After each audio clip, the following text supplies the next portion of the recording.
Prime Minister Narendra Modi has made repeated statements that Bharat आतंकवादियों को घर में घुस के मारता है in the face of lengthy so-called investigative news articles in the leftist and even the state-funded media of the Five Eyes Intelligence Alliance. A news report in the West has even named National Security Advisor Ajit Doval and former Secretary R&AW Samant Goel for being directly involved in the plot to assassinate Pannun, albeit without even a shred of evidence. It is quite evident from these reports that the Five Eyes Alliance has decided to take on Indian intelligence for getting too big for its boots. While the Five Eyes Alliance is trying to engineer the electoral fall of Prime Minister Modi through media reports on Indian intelligence gone rogue, the same media has maintained pin-drop silence over CIA's moles in R&AW over the past 2 decades. The basic idea is to defang the counter-terror apparatus of the Indian intelligence and ensure that it remains dependent on scraps of information from the associates, as they are called in the intelligence world. The political angle in these intelligence leaks is to highlight the Khalistan issue and ensure that the Sikh community in Punjab and elsewhere in India does not vote for the BJP. Although the West, China and Pakistan think such media reports will damage Prime Minister Modi's electoral prospects in 2024 elections, the result is actually the opposite.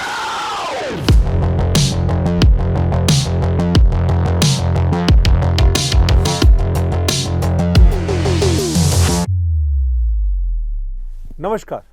At an election rally in Himmatnagar city of Gujarat's Sabarkantha district last night, Prime Minister Narendra Modi said that a decade ago, when the country was suffering due to terrorism, the Congress government used to send doziers to Pakistan despite knowing the origin of the deadly malaise. Today, he said, India does not send doziers to masters of terrorism, but gives them dose and kills them on their home turf. उस समय की कमजोर सरकार क्या करती थी? Dossier भेजती थी। आज का भारत आतंक के आकाओं को डोजियर नहीं, डोज देता है और घर में घुस करके मारता है।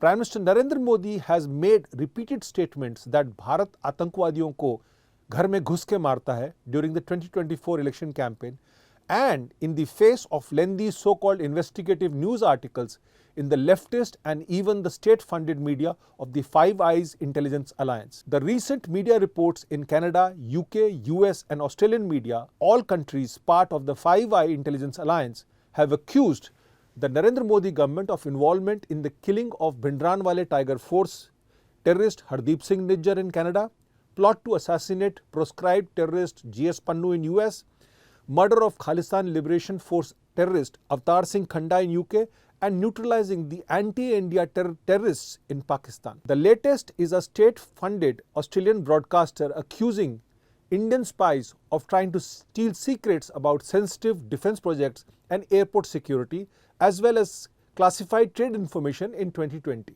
A news report in the West has even named National Security Advisor Ajit Doval and former Secretary R&AW Samant Goel for being directly involved in the plot to assassinate Pannun, albeit without even a shred of evidence. Using the US Justice Department indictment of one Nikhil Gupta in the Pannun case as the foundation, effort has been made to tar Prime Minister Narendra Modi, Indian national security apparatus, and accuse the Indian intelligence of running black operations in the Five Eyes nations. These UK and US media reports have been summarily dismissed by the Ministry of External Affairs. So, what actually is the game behind the show?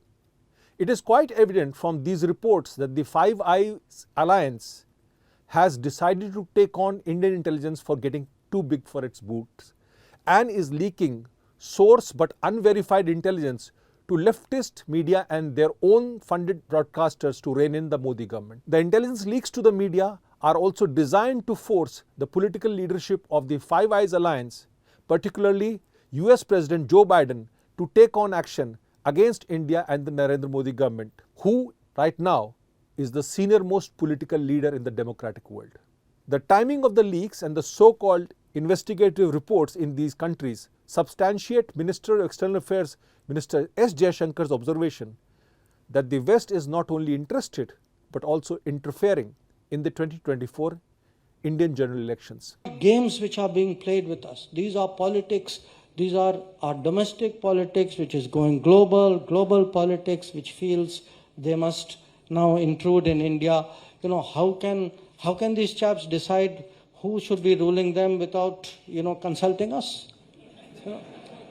So they actually think they're part of our electorate. The naming of Ajit Doval, who former Indian Prime Minister and Apex Congress leader Indira Gandhi described as the best intelligence officer in the world, in writing, and that of Samant Goel, who was instrumental in removing the blacklist of Khalistan activists to facilitate their visit to Harmandir Sahib in Golden Temple, is to pressurize the West to declare them persona non grata and take criminal action against them based on the dodgy innuendos and fishy imputations. While the Five Eye Alliance is trying to engineer the electoral fall of Prime Minister Modi through media reports on Indian intelligence gone rogue, the same media has maintained pin-drop silence over CIA's moles in R&AW over the past 2 decades. R&AW's Rabinder Singh was evacuated out of India in the midst of 2004 general elections by the CIA and taken to US via Nepal as the former Indian Army major was spying for Langley. I should know this because I broke the story along with my then colleague Pranab Samanta in May 2004. Nothing was written when a retired brigadier of the Indian Army working for R&AW was compromised by the CIA under a diplomatic cover officer in the Delhi mission through a honey trap. This officer was dismissed. The same silence was maintained when another top officer was compromised by the US intelligence through his spouse.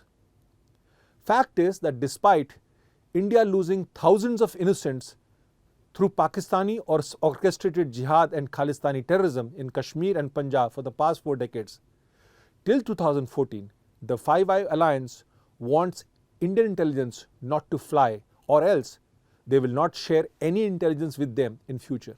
The basic idea is to defang the counter-terror apparatus of the Indian intelligence and ensure that it remains dependent on scraps of information from the associates, as they are called in the intelligence world. The slanted media reports indicate that after the scrapping of Article 370 in Kashmir, the West does not want to lose the Khalistani lever to pressurize India, as it is wary of Prime Minister Narendra Modi coming back to power for the 3rd time in June 2024, as this will take India into a higher economic and national growth trajectory. The political angle in these intelligence leaks is to highlight the Khalistan issue and ensure that the Sikh community in Punjab and elsewhere in India does not vote for the BJP, but for those parties who are in touch with the Western missions in Delhi and abroad. No marks for guessing this. With the Modi government in no mood of disclosing the Indian intelligence operations, there are serious doubts about the veracity of these reports by state-funded broadcasters. Fact is that the so-called nest of Indian spies that the Australian intelligence claims to have busted in 2020 had nothing to do with spying on Canberra, but elucidate information about the role of Australian Khalistanis and their links with Pakistan via Indian Punjab.